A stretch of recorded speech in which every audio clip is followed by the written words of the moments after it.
Good morning, friends.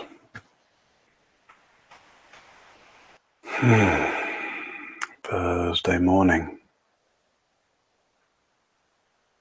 sunny morning, quiet morning. So, here we are, together in the morning. Time for a little sitting together. Yes. Just a few words on the theme. Less words, more sitting maybe this morning.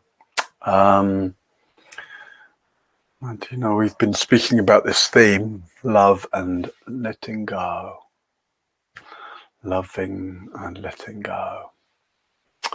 And I was speaking yesterday with someone and reflecting a little on the theme and speaking with them about the way, when we start to discover these beautiful qualities, transformational qualities, and there's a kind of corresponding sort of sense of opening up, feeling more loving, more radiant, more accepting, more relaxed, more open, more harmonized internally. So at first it's not like that. Mostly to turn inwards, to settle one's meditative gaze on one's own heart, mind, body, inner landscape is challenging because it's kind of chaos in there. We've gone through some decades of life and we haven't really taken any care of that. We haven't given any close attention to that. And so whatever conditioning we picked up, whatever patterning, whatever habits, whatever beliefs we've picked up, they're all just sort of jostling around in there, acting out. And then also whatever shame we've, or guilt, or embarrassment, insecurity, whatever of that we've picked up as well, tends to kind of be pushing against our patterning. And so on the one hand, we've got all this patterning that wants to act out, unresolved emotional residue, beliefs, etc. And then on the other hand, pushing against that, we've got shame and guilt and embarrassment and insecurity. Whew, no wonder it's not easy to, to kind of be with ourselves. But then, we take up the practice of being with ourselves and we learn to be more gentle, more spacious, more clear, more allowing, more settled. And this stuff starts to, some of these beliefs reveal themselves as being unhelpful and unnecessary. Some of these habits, we realize, we don't need to just follow. We realize, this habit that's so compelling, where it actually leads me is towards something painful.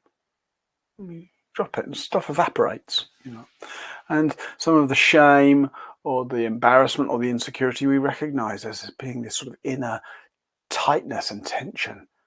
And we just gently, we bear with it. We investigate it. We let it open up. And, the inner landscape in this way, sort of progressively, often at first or in fits and starts to feel more, it's like, it's easier to be with ourselves. We start to sense, it's okay to be in here. It's okay to be with whatever's arising and passing.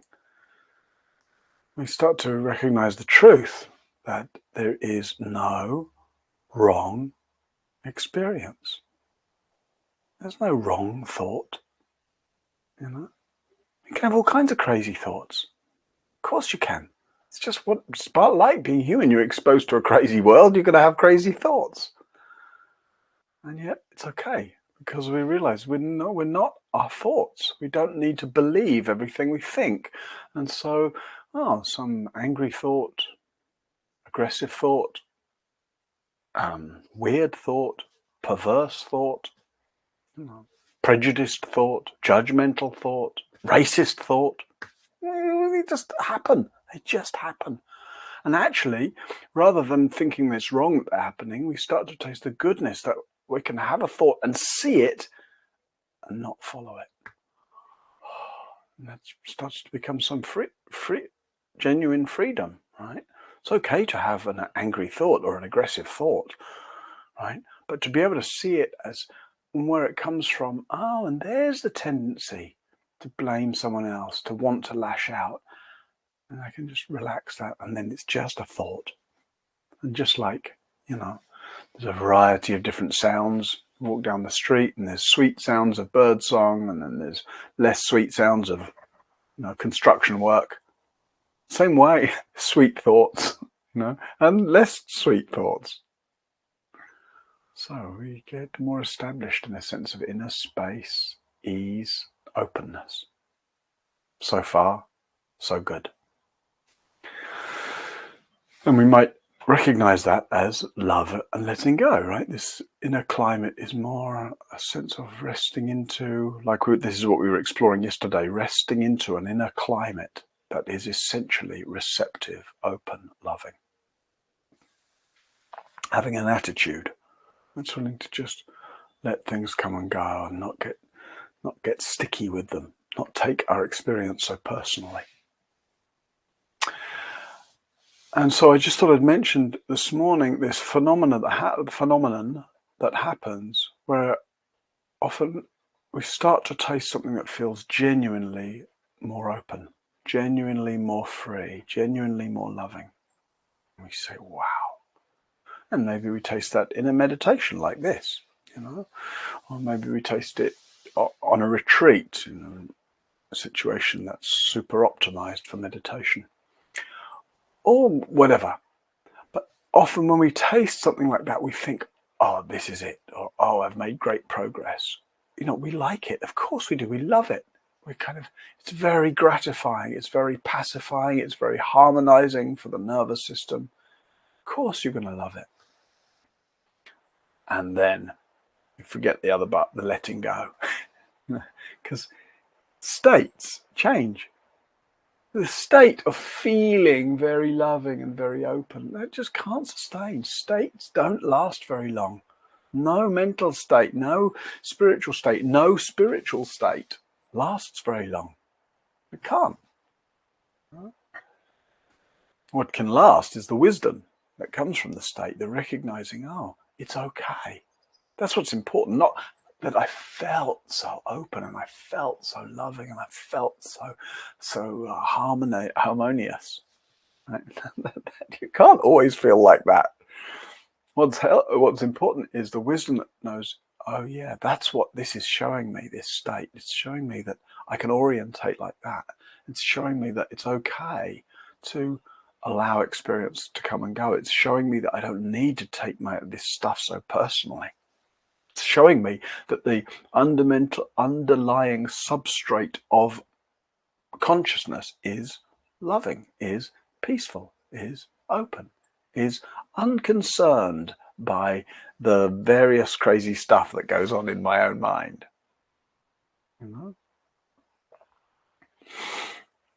And so that's the first thing about that. When we taste some profound state, loving state, open state, it's not the state that's important, it's the wisdom.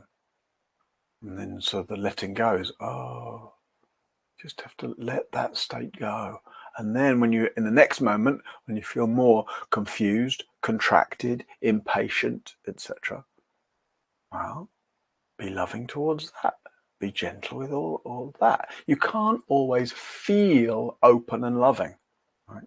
But you can be open and loving towards the feelings that are more contracted or conflicted.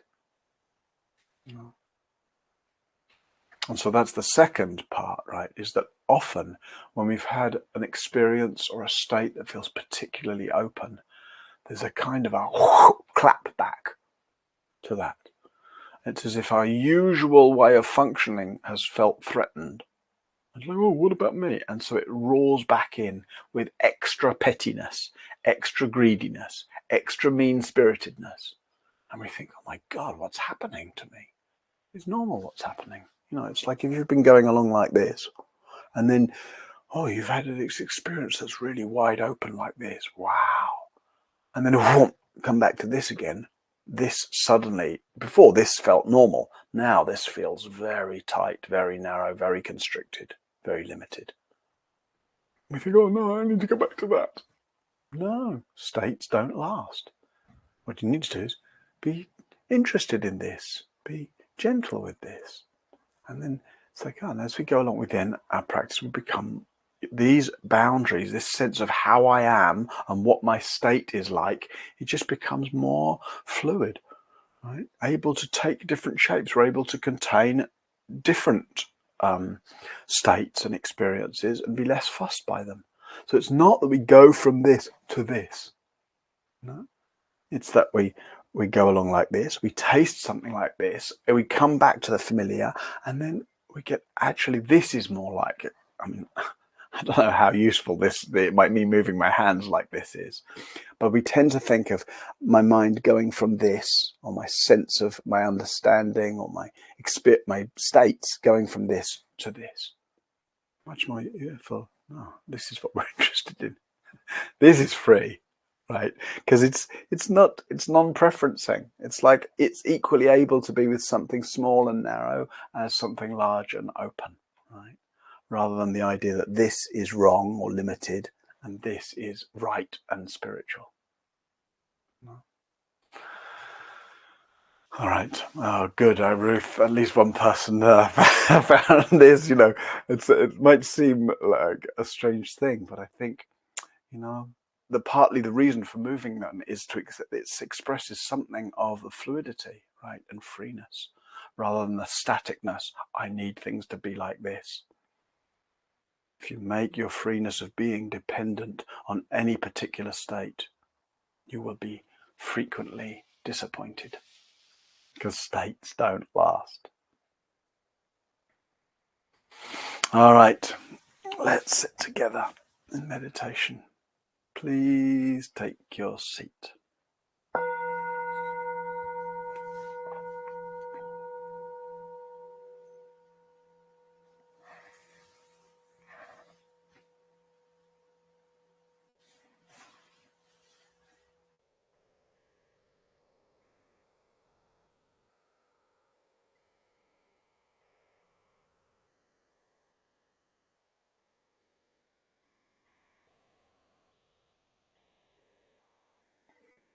So please really consciously settle into your posture.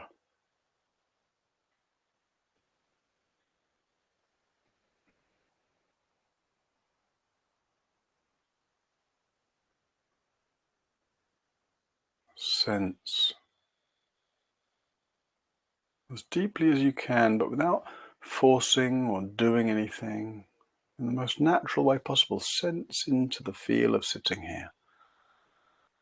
As if your attention is gently gathering and seeping into your experience. Soaking in to the feel of sitting and breathing, like gentle rain might soak into the earth.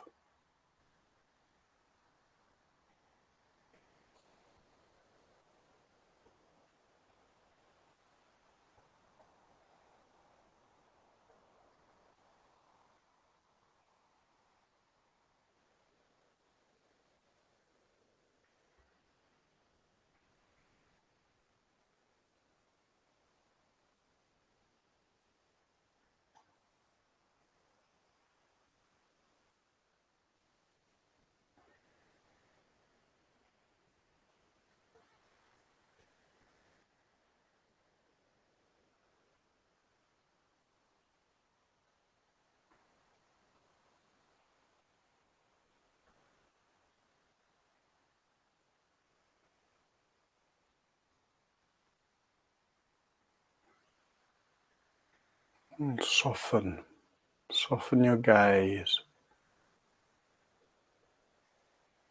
Soften the muscles in your face.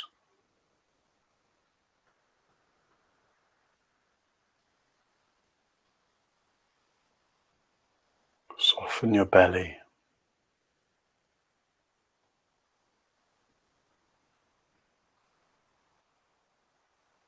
Soften any pushing,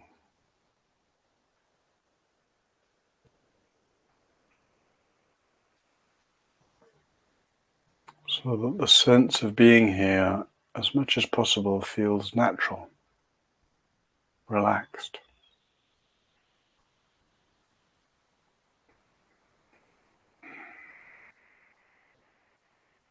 And let these three orientations then guide our practice this morning. Sensing into experience, settling the attention, softening any tensions.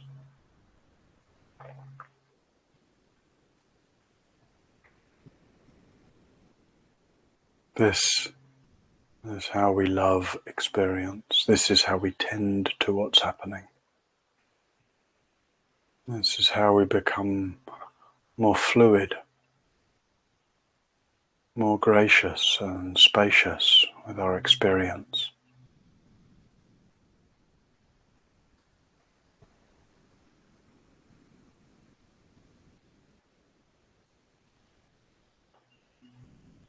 Just like this.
Sensing, settling,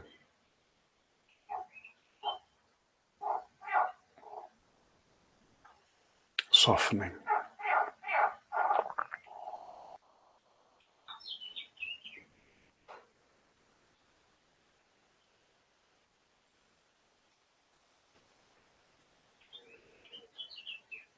Sensing into experience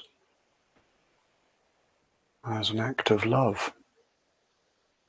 It's entering more fully into the sensory immediacy of experience, fostering an intimacy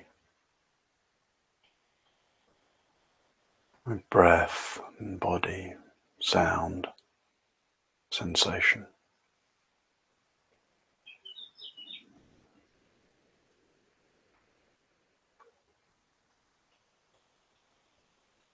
Relieving oneself of the usual mind wandering,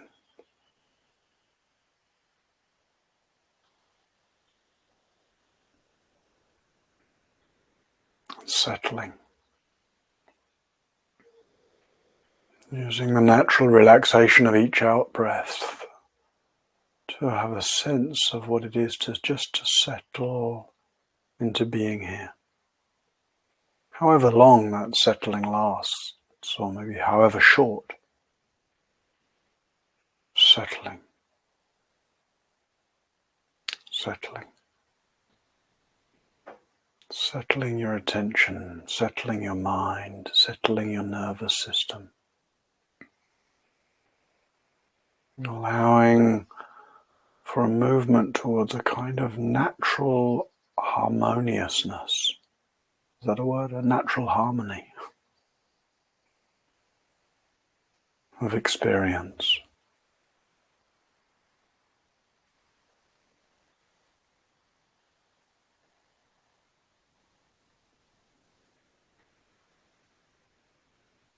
And softening. Just softening your gaze, softening the subtle tensions that arise. The softening that arises out of seeing there's nothing to do, nothing to force, nothing to reach for,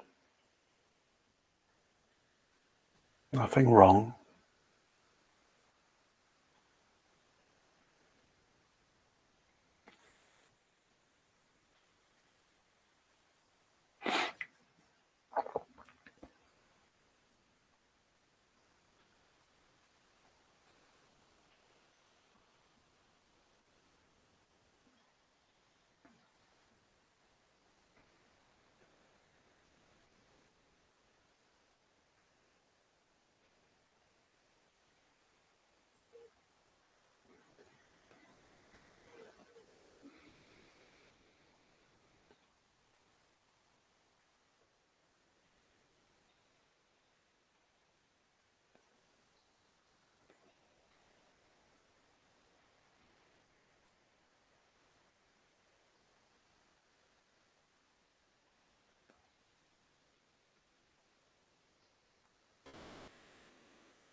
sensing, settling, softening.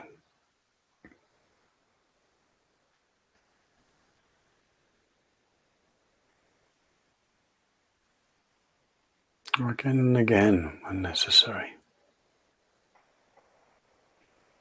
More and more when possible.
May we all know states of great ease, openness.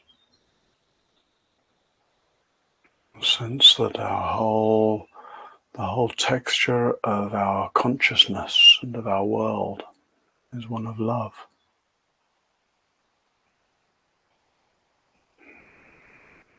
May we all be free from fixating on particular states, free from insistence and resistance to the different states that pass through. May we all navigate all changing states freely.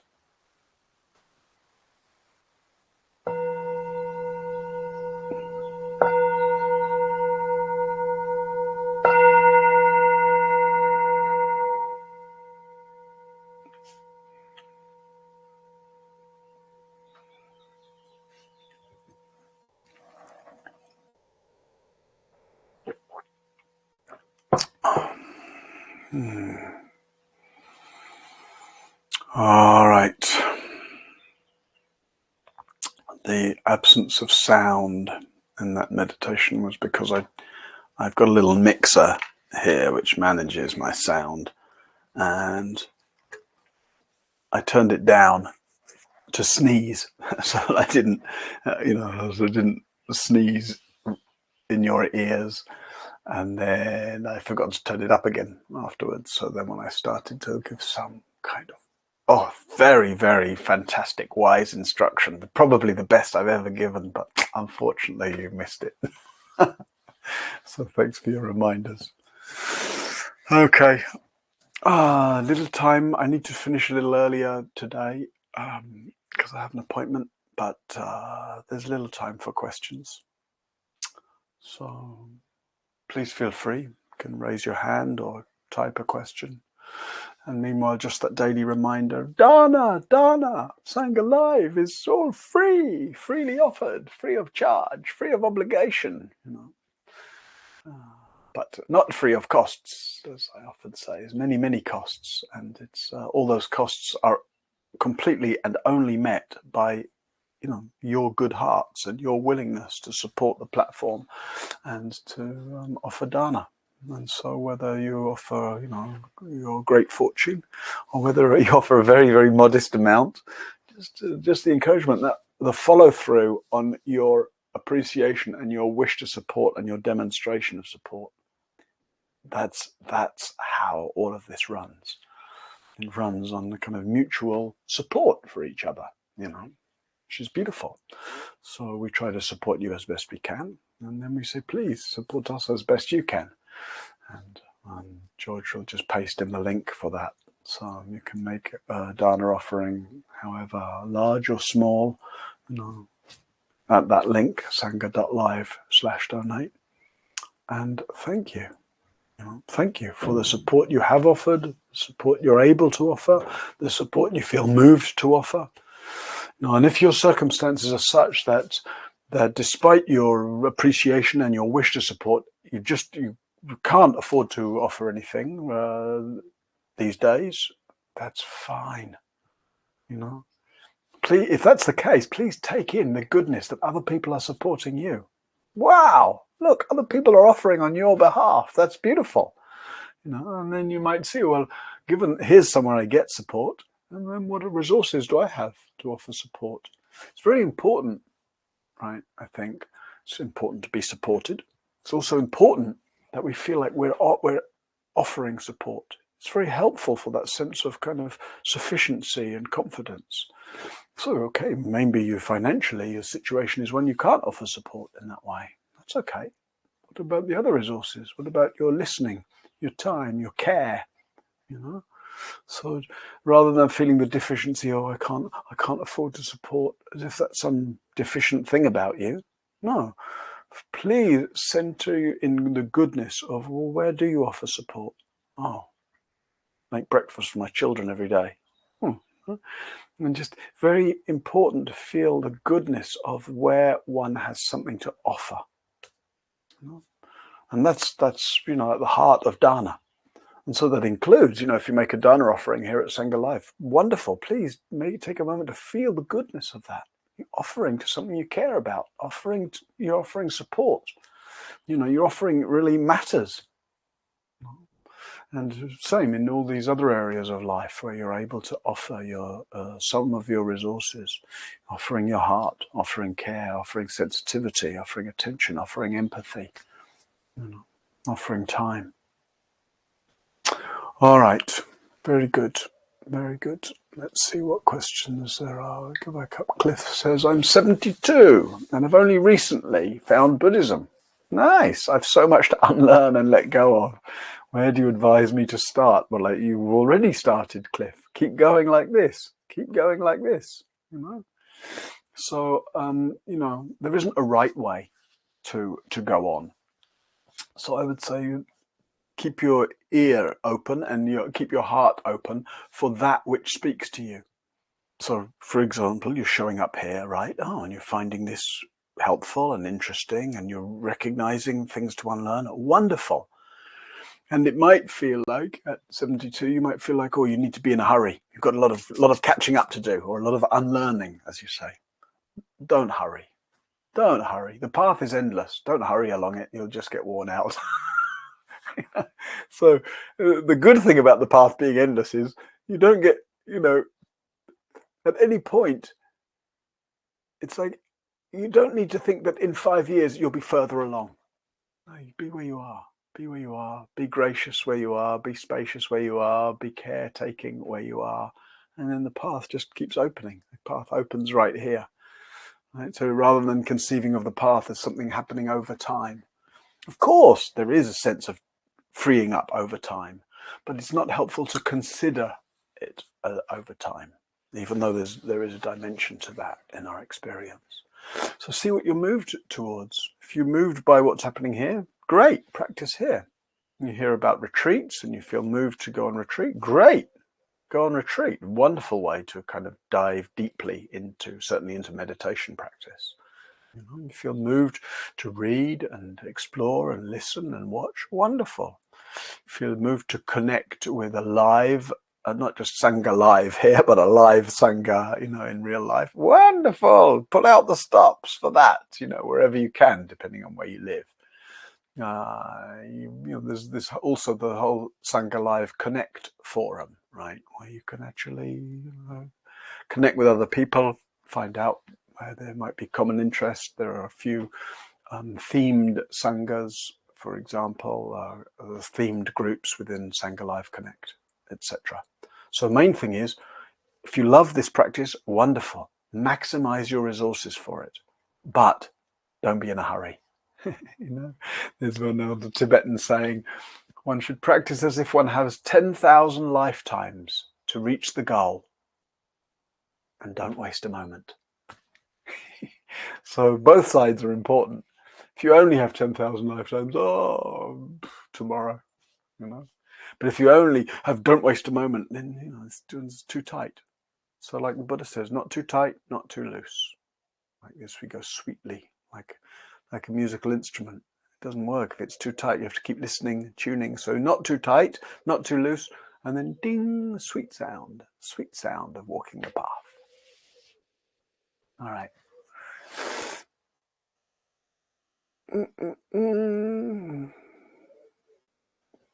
Ruth says, this week, loving and letting go has spoken to me about non-clinging, and as I sit with the slow process of dissolving my 25, yeah, beautiful. Wow, beautiful, probably some painful as well, but it's nice to know you're managing that graciously, Ruth.